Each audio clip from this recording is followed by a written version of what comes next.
Bismillah ar-Rahman Rahim and Assalamu alaikum. Today we are going to start another series of short lectures.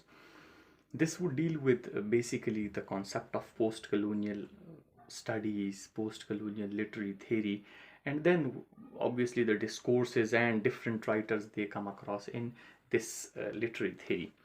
So I want to start with Beginning Post Colonialism. That is a book written by John McLeod. Different essays and different concepts are there. When you start this book details what actually is colonialism.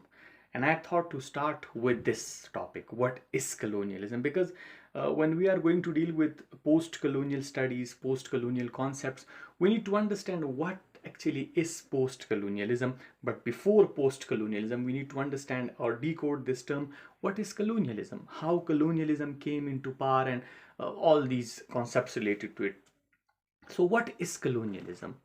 Whenever we refer to colonialism, we refer to British era, British colonialism, when they started colonizing different people, different nations, different territories, and hence why they had almost colonized almost half of the world back in 17th, 18th, and 19th century. And then towards the 20th century, decolonization or the process of decolonization started. Now, there would be a question in mind why they started colonial power, or why they started to become a colonial power, or why they started colonizing different territories. Now, the basic thing that is behind this concept of colonizing different parts of the world is that after this Renaissance period, when industrial revolution started, so what happened? The supply of the product was getting increased because machines came into being, because machines were now deployed and employed in different factories and in different industries. But the demand inside the Britain was low because the demand was equal to what it was in the previous periods, but now the supply increased. So when the supply increased, what happened? There came a disbalance or an imbalance of demand and supply. Supply was going higher, then the demand was coming down. So Britishers, or the people of the Britain, what they thought of, they tried to expand the markets. Now when they tried to expand the markets, they went to the Asian continent, they went to the African continent, they went to even West Indian continent, and then Australia and Ireland and America.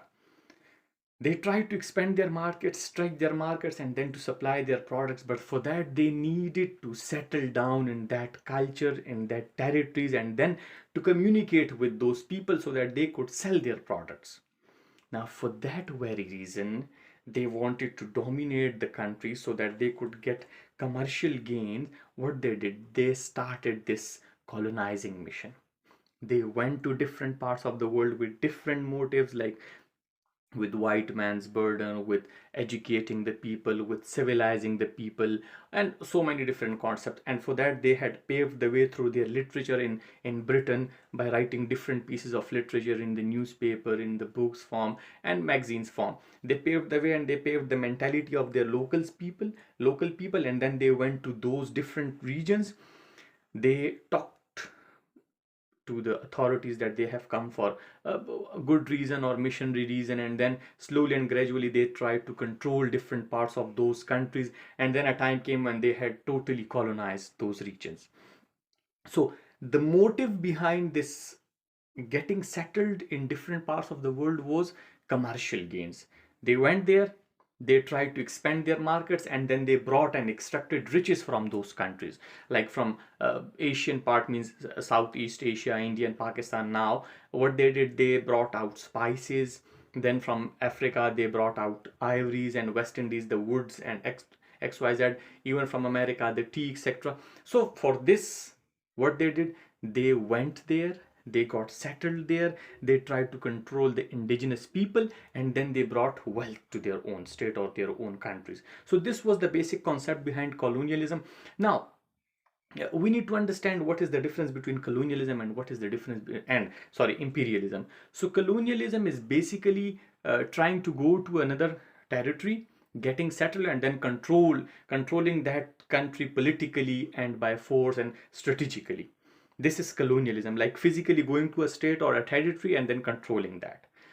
Imperialism, on the other hand, is a phenomena in which the center or the state is very much confined to their own boundaries, but they politically control them, and then politically and then with the economical activities they control that state and use them, or like they use them for their own benefit. So imperialism is basically a phenomena that is like incorporated from a distance, while colonialism is the practical form of imperialism in which a country go to a different state and then they do all these activities. So this is the difference between colonialism and imperialism, and this is how colonialism came for the commercial gains, and then we all know what happened in the later parts, that how did they control and how did they then exploit the people, the natives, their language, their culture, and then the identity and all issues started. So this is basically colonialism and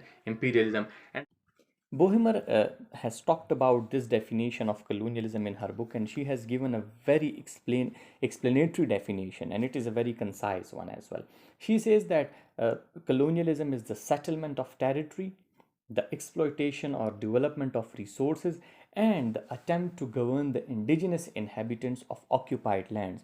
Now, she says that the colonial power, what they do, they go to the territory with different means and with different disguises, then they try to exploit all the development resources and all the resources, and then towards the end they try to control the natives of those countries so that they could easily exploit. And this is what happened in different parts of the world, like in India, Pakistan. They went there, they try to control, and then they try to use or exploit all the resources. Similar happened in the West Indies. They went there, they tried to control everything, and then they brought out the woods and everything like that, the resources. So this is how colonialism works.